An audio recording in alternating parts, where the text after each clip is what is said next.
तो स्टूडेंट्स, तो चलिए अपनी इस जीके की सीरीज़ को आगे बढ़ाते हैं, जो कि महत्वपूर्ण क्वेश्चनों को आपके सामने रख रही है।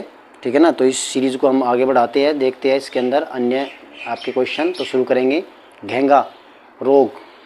ठीक है ना।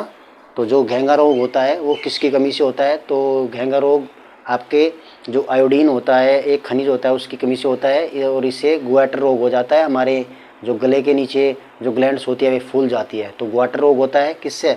आपका आयोडीन की कमी से, जिसको हम क्या कहते हैं? घेंगा रोग भी कहते हैं। इसके बाद में कौन सी ग्रंथि इंसुलिन स्रावित करती है? यानी कि जो पेनक्रीज होती है, जो अग्नाशय होती है, जिसे हम मिश्रित ग्रंथि भी कहते हैं, जिसमें से एंजाइम्स और हार्मोन्स दोनों का स्राव होता है, उसी से क्या होती है? इंसुलिन का स्राव भी होता है। और मैंने बताया था बीटा कोशिकाओं द्वारा किसका स्राव होता है? इंसुलिन का स्राव होता है। वहीं जो अल्फा कोशिका होती है उसके द्वारा ग्लूकागोन का फॉर्मेशन होता है। चलिए तो आगे देख लेते हैं।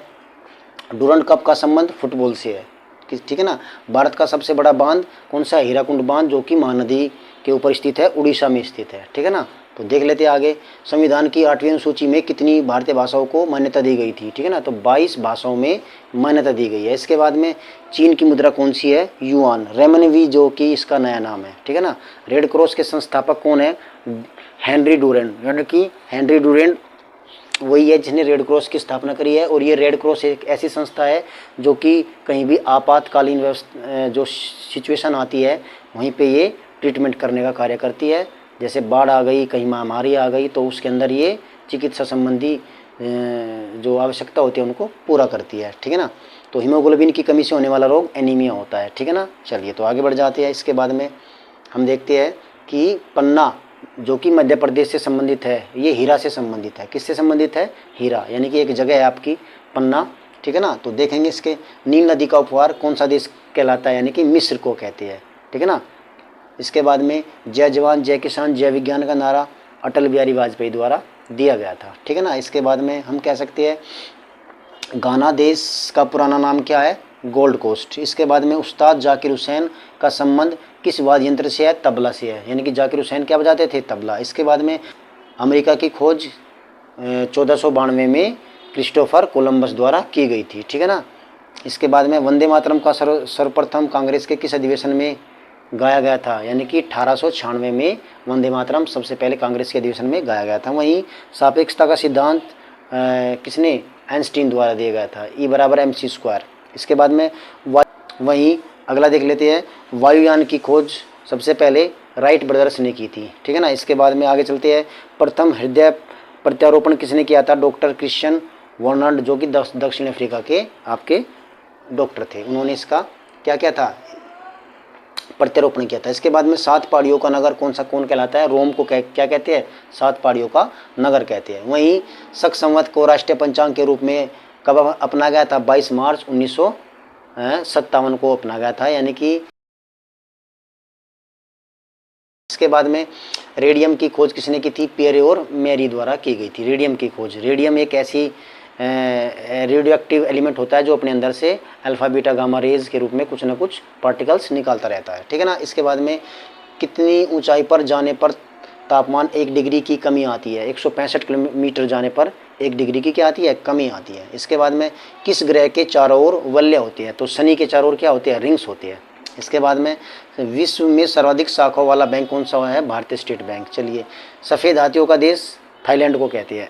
ठीक है ना। और यहीं पे रबड़ का उत्पादन भी अधिक मात्रा में होता है। इसके बाद में कंगारू किस देश का राष्ट्रीय पशु है? ऑस्ट्रेलिया का है। ठीक है ना। सबसे छोटा कॉन्टिनेंट का नाम भी क्या है? ऑस्ट्रेलिया ही है। इसके बाद में सुंदरलाल बहुगुणा का संबंध चिपको आंदोलन से है। ठीक है ना। चिपको आंदोलन में क्या था?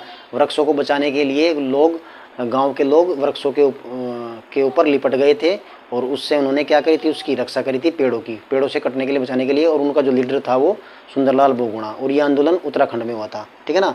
तो चलिए, इसके बाद में सन 1923 में स्वराज पार्टी का गठन CR दास और किसके द्वारा? मोतीलाल नेहरू द्वारा किया गया था। ठीक है ना। इसके बाद में भगत सिंह सुखदेव राजगुरु को फांसी 23 मार्च 1931 को दी गई थी। ठीक है ना। तो चलिए आगे देख लेते हैं। अगले महत्वपूर्ण क्वेश्चन देखते हैं कौन सा है।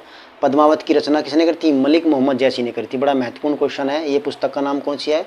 पद्मावत, मलिक मोहम्मद जैसी। इसके बाद में देख लेते हैं कि अमेरिका के पहले राष्ट्रपति कौन थे? जॉर्ज वाशिंगटन थे, ठीक है ना। इसके बाद में जर्मनी का एकीकरण किसने किया था? बिस्मार्क ने किया था। और इसीलिए सरदार पटेल को भारत का क्या कहते हैं? बिस्मार्क कहते हैं, क्योंकि भारतीय रियासतों को भी एक करने का कार्य, एक सूत्र में पिरोने का कार्य यदि किसने किया था तो वो सरदार पटेल द्वारा किया गया था, ठीक है ना। इसके बाद में साजे वतन पुस्तक किसने लिखी थी? मुंशी प्रेमचंद द्वारा लिखी गई थी। इसके बाद में अलीगढ़ आंदोलन किससे संबंधित है? सर सैयद अहमद खान द्वारा अलीगढ़ आंदोलन का संबंध है। इसके बाद में किस मुगल बादशाह ने अंग्रेजी ईस्ट इंडिया कंपनी को सूरत में कारखाना लगाने की इजाज़त दी थी? तो जहांगीर के काल में क्या थी? ये जो मुगल आए थे जहांगीर के काल में आए थे, ठीक है ना। भारत में पुर्तगालियों का प्रथम व्यापार केंद्र कौन सा था? गोवा था, ठीक है ना। और पुर्तगाली आए भी भारत में सबसे पहले थे और गए भी सबसे बाद में थे, ठीक है ना। 1962 में ये पुर्तगाली जो थे गोवा छोड़कर गए थे, ठीक है ना। तो ऐसे हम कह सकते हैं पहले विदेशी जो भारत में आए थे और अंतिम विदेशी जो भारत से गए थे वो कौन थे? पुर्तगाली थे। इसके बाद में किस पर्व वाले दिन 1883 में स्वामी दयानंद की मृत्यु हो गई थी? दिवाली के दिन, ठीक है ना। जिन्होंने आर्य समाज की स्थापना 1875 ईस्वी में मुंबई में की थी, जिन्होंने सत्यार्थ प्रकाश नामक पुस्तक तथा वेदों की ओर लौटो नारा दिया था, ठीक है ना। स्त्री शिक्षा के लिए जिन्होंने बहुत वर्क किया था। इसके बाद में कदम्बरी किसकी रचना है? बाण भट्ट की रचना है कदम्बरी, ठीक है ना। जो रचना है वो किसकी है? आपकी बाण भट्ट की है, ठीक है ना। और हर्षचरित भी बाण भट्ट द्वारा लिखित एक पुस्तक है, ठीक है ना। इसके बाद में भारत के किस राज्य में जनसंख्या घनत्व सबसे अधिक है? अरुणाचल प्रदेश सबसे कम है, सबसे कम है। अरुणाचल प्रदेश का जो घनत्व होता है, जनसंख्या घनत्व, वो सबसे कम है, ठीक है ना। इसके बाद में विश्व बैंक का मुख्यालय कहाँ स्थित है? आपका वाशिंगटन के स्थित अमेरिका में। इसके बाद में पेंसिल की लीड किसकी बनी होती है? ग्रेफाइट की बनी होती है, ठीक है ना। और ये ऊष्मा की क्या होती है? कंडक्टर ऑफ इलेक्ट्रिसिटी होती है। इसके बाद में संविधान सभा की पहली बैठक कब हुई थी? 9 दिसंबर 1946, जिसका अध्यक्ष सबसे बुजुर्ग व्यक्ति डॉक्टर सच्चिदानंद सिन्हा को चुना गया था। वहीं दूसरी बैठक हुई थी वो 11 दिसंबर 1946 को हुई थी और जिसका अध्यक्ष, स्थायी अध्यक्ष डॉक्टर राजेंद्र प्रसाद जी को चुना गया था, ठीक है ना। तो चलिए, इसके बाद में दक्षिण पश्चिमी मानसून किस राज्य में सबसे पहले प्रवेश करता है? तो वो केरल से प्रवेश करता है। वहीं दूरदर्शन से रंगीन प्रसारण का प्रारंभ कब हुआ? 1982 ईस्वी से स्टार्ट हुआ। विश्व वन्य जीव कोष द्वारा प्रतीक के रूप में किस पशु को लिया गया था? पांडा को लिया गया था। इसके बाद में विश्व की सबसे बड़े कंप्यूटर नेटवर्क का नाम क्या है? इंटरनेट है। इसके बाद में ईमेल का जनक कौन है? टॉमलिंसन, ठीक है ना। वर्ल्ड वाइड वेब का आविष्कार टिम वर्नर्स ली द्वारा किया गया, ठीक है ना। इसके बाद में HTTP का पूर्ण नाम क्या है? हाइपर टेक्स्ट ट्रांसफ़र प्रोटोकॉल, ठीक है ना। वहीं दीपिका कुमारी का संबंध किस खेल से है? तीरंदाजी से है।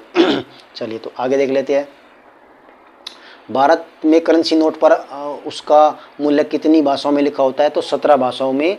जो हमारी इंडियन करेंसी होती है उस पर 17 लैंग्वेज होती है, उस पर उसका रेट लिखा रहता है। इसके बाद में हम कह सकते हैं फ्रांस की क्रांति कब हुई थी? 1789, यानी कि हम कह सकते हैं 1789 ईस्वी को हुआ था। इसके बाद में दुनिया की मजदूर एक हो जाओ का नारा कार्ल मार्क्स ने दिया था, कि दुनिया के मजदूर एक हो जाओ, ये कार्ल मार्क्स द्वारा दिया गया था। इसके बाद में समानता, स्वतंत्रता और बंधुत्व का नारा किस क्रांति की देन है? यानी कि वो फ्रांस की क्रांति की देन है, ठीक है ना। इसके बाद में हम पढ़ लेते हैं एशिया का नोबेल पुरस्कार किसे कहा जाता है? मैग्सेसे को कहा जाता है, ठीक है ना। रमन मैग्सेसे को क्या कहते हैं? एशिया का नोबेल पुरस्कार। इसके बाद में सर्वाधिक ओजोन क्षय करने वाली जो गैस होती है वो CFC होती है, क्लोरोफ्लोरोकार्बन होती है, जो कि फ्रिज वगैरह, AC वगैरह से निकलती है। इसके बाद में CPU का पूरा नाम क्या होता है? इसको हम सेंट्रल प्रोसेसिंग यूनिट कहते हैं और ये जो CPU वर्ड है ये कंप्यूटर से संबंधित है। इसके बाद में सौरमंडल में ग्रहों की कुल संख्या कितनी है? 8 हमारे प्लैनेट्स होते हैं। इसके बाद में जब चंद्रमा सूर्य और पृथ्वी के बीच आता है तो कौन सा ग्रहण लगता है? सूर्य ग्रहण लगता है, ठीक है ना। तो बड़ा महत्वपूर्ण क्वेश्चन है कि चंद्रमा सूर्य और पृथ्वी के बीच में आ जाता है। जब चंद्रमा सूर्य और पृथ्वी के बीच में आता है तो सूर्य ग्रहण होता है। वहीं यदि हम बात कर लेते हैं कि जो हमारा चंद्र ग्रहण होता है वो कब होता है? चंद्र ग्रहण जब होता है जब जो पृथ्वी होती है वो सूरज और चंद्रमा के बीच में आ जाती है, ठीक है ना। पृथ्वी सूर्य और चंद्रमा के बीच में आ जाती है तो चंद्र ग्रहण होता है, ल्यूनर इक्लिप्स होता है, सोलर इक्लिप्स जब चंद्रमा बीच में आ जाता है, ठीक है ना। इसके बाद में जल का शुद्धतम रूप कौन सा होता है, वर्षा का जल होता है और जिसका पीएच मान क्या होता है, 7 होता है, ठीक है ना। चलिए, भारत में किस प्रकार की विद्युत का सर्वाधिक उत्पादन होता है, तो ताप विद्युत, यानी कि हम कोयले से जलाकर बिजली उत्पन्न करते हैं, ठीक है ना। चलिए, इसके बाद में रेडियो तरंगे वायुमंडल की किस सतह में परिवर्तित होती है, तो आयन मंडल से वो परिवर्तित हो जाती है। हवाई जहाज वायुमंडल की किस परत में उड़ते हैं, तो समताप मंडल में होते हैं।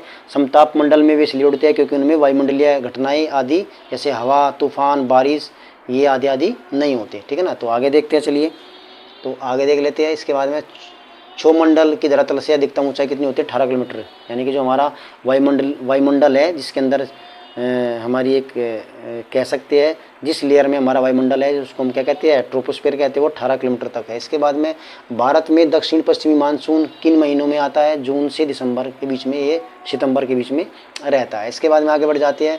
प्रार्थना समाज की स्थापना आत्माराम पांडुरंग द्वारा की गई थी। इसके बाद में कोलकाता में मिशनरी ऑफ चैरिटी संगठन की स्थापना मदर टेरेसा द्वारा की गई थी, ठीक है ना, जो कि आयरलैंड से थी। इसके बाद में लेडी विद लैंप के नाम से कौन जानी जाती है, तो वो फ्लोरेंस नाइटिंगेल को जाना जाता है। लेडी विद द लैंप, कौन सी गैस जलने में सहायक होती है, यानी कि जलाने में सहायक होती है, वो ऑक्सीजन गैस है, ठीक है ना। वायुमंडल का कितना भाग 29 किलोमीटर ऊंचाई तक पाया जाता है, यानी कि 970 हम कह सकते हैं 97% वायुमंडल पाया जाता है केवल 29 किलोमीटर तक। इसके बाद में 1857 की क्रांति का तत्कालीन कारण क्या था, चर्बयुक्त कारतूस, ठीक है ना, यानी कि सैनिकों की जो धार्मिक भावनाएं थी उसको आहत करा और जो उनकी जो रॉयल इनफील्ड आपकी एक उनकी जो बंदूक थी, आपकी राइफल थी, उसके अंदर चर्बी जो कारतूस होते थे उसमें सुअर और गाय की चर्बी लगी होती थी, उसको काटकर उसमें बारूद भरना पड़ता था। तो जो धार्मिक भावनाएं आहत हुई और इसी से 1857 की क्रांति का आगाज हुआ, ठीक है ना। 1906 में ढाका में मुस्लिम लीग की स्थापना किसने, आगा खां और सलीमुल्लाह द्वारा की गई थी। तो 3 महत्वपूर्ण घटनाएं हैं। 1905 हम कह सकते हैं बंगाल का विभाजन, 1906 मुस्लिम लीग की स्थापना, 1907 कांग्रेस का विभाजन, ठीक है ना। इसके बाद में बंगाल, बिहार और उड़ीसा में स्थायी बंदोबस्त कब और किसने लागू किया, ठीक है ना। 1793 ईस्वी में लॉर्ड कर्नवालिस द्वारा इसको लागू किया गया, ठीक है ना। वहीं पानीपत की पहली लड़ाई 1526 में बाबर और इब्राहिम लोदी द्वारा पानीपत के मैदान में लड़ी गई, ठीक है ना। इसके बाद में किस मुगल बादशाह की मृत्यु दिल्ली में पुस्तकालय की सीढ़ियों से गिरकर हुई, हुमायूं, ठीक है ना। तो ये इसके बाद में हम कुछ और क्वेश्चन देख लेते हैं, यानी कि अकबर द्वारा फतेहपुर सीकरी का दरवाज़ा गुजरात की विजय के उपलक्ष्य में मनवाया गया था। जो यानी कि जो ताजमहल की जो फोड़ नकल होती है वो औरंगजेब द्वारा अपनी पत्नी ठीक है ना की याद में बनाया गया था औरंगाबाद में, ठीक है ना, ठीक है। तो ये वही क्वेश्चन है, औरंगाबाद में ताजमहल की फोड़ नकल किसने बनवाई थी, औरंगजेब ने बनवाई थी। इसके बाद में लंदन में इंडियन हाउस की स्थापना श्याम कृष्ण वर्मा जी द्वारा की गई थी, ये एक संगठन था। कांग्रेस की स्थापना के समय भारत का वायसराय कौन था, आपका लॉर्ड डॉफरिन था, लॉर्ड डॉफरिन। और ये जो कांग्रेस जो उपज मानी जाती है वो लॉर्ड डॉफरिन का ही क्या था, आइडिया था, जो ए द्वारा बनाई गई थी, ठीक है ना। इसके बाद में हम कह सकते हैं विश्व का सबसे बड़ा प्रायद्वीप कौन सा है, अरब प्रायद्वीप, अरब का प्रायद्वीप है। इसके बाद में पश्चिम घाट का अन्य किस नाम से जाना जाता है, सह्याद्री पर्वत को जाना जाता है। इसके बाद में जो हमारा आपका हम कह सकते हैं जो आपका जो पूर्वी घाट होता है उसको हम कोरोमंडल कहते हैं। वहीं जो हमारा पश्चिम घाट है उसका एक दूसरा नाम क्या है, मालाबार तट भी है, ठीक है ना। तो चलिए, इसके बाद में तंबाकू के धुएं में कौन से हानिकारक तत्व पाया जाता है, तो वो निकोटिन होता है, ठीक है। चलिए, राष्ट्रपति का अध्यादेश कितने समय के लिए लागू होता है, तो 6 महीने के लिए जो राष्ट्रपति होता है वो एक कानून बना सकता है, ठीक है ना, और उसे हम क्या कहते हैं, अध्यादेश कहते हैं, जो कि 123 आर्टिकल के तहत बनाता है। इसके बाद में मौसमी गुब्बारों में किस गैस का प्रयोग किया जाता है, तो हीलियम गैस का प्रयोग किया जाता है, जो कि हल्की होती है। मानव शरीर में रुधिर बैंक का कार्य कौन करती है, तिल्ली करती है, जिसे हम पिलिया भी कहते हैं, स्प्लीन भी कहती है। गाय के दूध का पीलापन कैरोटीन की वजह से होता है, एक प्रोटीन होता है उसकी वजह से होता है। इसके बाद में विश्व एड्स दिवस 1 दिसंबर को मनाया जाता है, ठीक है ना। तो चलिए आगे देखते हैं। 1 दिसंबर के बाद में भारत के राज्य 1815 में आत्मीय सभा का गठन किसके द्वारा किया गया था? राजा राममोहन राय। और 1858 हम कह सकते हैं चाबी भरी घड़ी में कौन सी ऊर्जा होती है? स्थितिज ऊर्जा होती है। और चलती हुई गाड़ी में गतिज ऊर्जा होती है। इसके बाद में प्रतिरोध का मात्रक ओम होता है, ठीक है ना। चलिए, फ्यूज के तार किस पदार्थ का बना होता है? बड़ा महत्वपूर्ण क्वेश्चन है। टिन और शीशे की मिश्र धातुओं का बना होता है आपका क्या चीज़? जो फ्यूज होता है, ठीक है ना, जो कि इंस्ट्रूमेंट को फूकने से बचाता है। तो टीन और शीशा। इसके बाद इलेक्ट्रॉन की खोज किसने की थी? जे थॉमसन ने की थी। वहीं गुरुत्वाकर्षण के नियम किसने दिए थे? न्यूटन ने दिए थे। परमाणु बम का आविष्कार किसने किया था? ओटो होन द्वारा किया गया था, जो कि नाभिकीय विखंडन पर आधारित है। इसके बाद में इलेक्ट्रॉनिक हीटर की कुंडली किस धातु से बनाई जाती है? तो नाइक्रोम तार, यानी कि जो हीटर होता है और जो हमारी प्रेस होती है उसकी जो कुंडली होती है वो नाइक्रोम की धातु की बनी होती है। वहीं हेमेटाइड और ग्रे मैग्नेटाइड किसका अयस्क है? लोहे का अयस्क है, ठीक है ना। इसके बाद में कार की बैटरी में किस अम्ल का प्रयोग किया जाता है? तो हाइड्रोक्लोरिक अम्ल का प्रयोग किया जाता है कार की बैटरी के अंदर, ठीक है ना। तो वहीं चलिए आगे देख लेते हैं। इसके बाद में मात्रकों की अंतर्राष्ट्रीय पद्धति किस वर्ष लागू की गई? यानी कि 1971 में एसआई पद्धति। इसके बाद में सर्वेंट ऑफ इंडिया सोसाइटी की स्थापना गोपाल कृष्ण गोखले द्वारा दी गई थी, ठीक है ना, जिनकी मृत्यु आंदोलन का नेतृत्व किसने किया था? मौलाना महमूद अली द्वारा। यानी कि ये खिलाफत आंदोलन 1919 में जो हुआ था, जिसके अध्यक्ष किसको चुना गया था? महात्मा गांधी जी को चुना गया था, ठीक है ना। इसके बाद में किस घटना के बाद रविंद्रनाथ टैगोर ने सर की उपाधि वापस कर दी थी? तो सर की और नाइटहुड की उपाधि, सर की उपाधि, नाइटहुड की उपाधि। और इसके बाद में एक हम कह सकते हैं केसरी हिंद की उपाधि महात्मा गांधी द्वारा क्या कर दी गई थी? वापस कर दी गई थी। तो वो 1919 का जलियांवाला बाग हत्याकांड था। इसके बाद में विश्व में सर्वाधिक जनसंख्या वाला शहर कौन सा है? तो वो टोक्यो, जापान। इसके बाद में सफ़ेद रक्त कणिका का कार्य क्या होता है? रोगों से लड़ना होता है, प्रोटेक्शन देना होता है। इसके बाद में अर्थशास्त्र का जनक कौन है? Adam Smith. यानी कि जो इकोनॉमिक्स का जो वो है जनक, वो कौन है? एडम स्मिथ को जाना जाता है। वहीं बीजक किसकी रचना है? कबीरदास की रचना है। चांद बीबी कहाँ की शासिका थी? तो वो अहमदनगर की शासिका थी। वहीं इंटरनेट द्वारा संदेश भेजना क्या कहलाता है? ईमेल कहता है, इलेक्ट्रॉनिक मेल कहलाते हैं, ठीक है ना। तो चलिए आगे बढ़ जाते हैं। इसके बाद में हम कह सकते हैं मैराथन दौड़ की दूरी कितनी होती है? 26 मील या फिर 385 गज होता है। वहीं समुद्री जल से शुद्ध जल किस प्रक्रिया द्वारा प्राप्त किया जा सकता है? तो वो आसवन, जिसको हम फिल्ट्रेशन कहते हैं। इसके बाद में तुलबुल परियोजना किस नदी पर स्थित है? तो वो झेलम नदी पर स्थित है, ठीक है ना। झेलम, जिसको हम क्या कहते हैं? वितिस्ता नदी भी कहते हैं। वेदों में झेलम को क्या कहा गया है? वितिस्ता कहा गया है। और इसको हम हाइडेस्पीस भी कहते हैं, ठीक है ना। और ये वही झेलम है जिसके किनारे हाइडेस्पीस का युद्ध हुआ था। किसका? सिकंदर और पोरस के बीच में लड़ा गया था, ठीक है ना। तो ये हमारा क्या था? ये हमारे कुछ जीके के बड़े महत्वपूर्ण क्वेश्चन थे, जिनको आपने देखा और पढ़ा, और इनको आप याद रखना, ठीक है ना। तो ये आने वाले समय में आपके लिए काम आएंगे। तो इसी वीडियो को हम यहीं पर अपनी समाप्त करते हैं। आगे भी हम इस प्रकार की वीडियो लेकर आते रहेंगे। थैंक यू वेरी मच, धन्यवाद।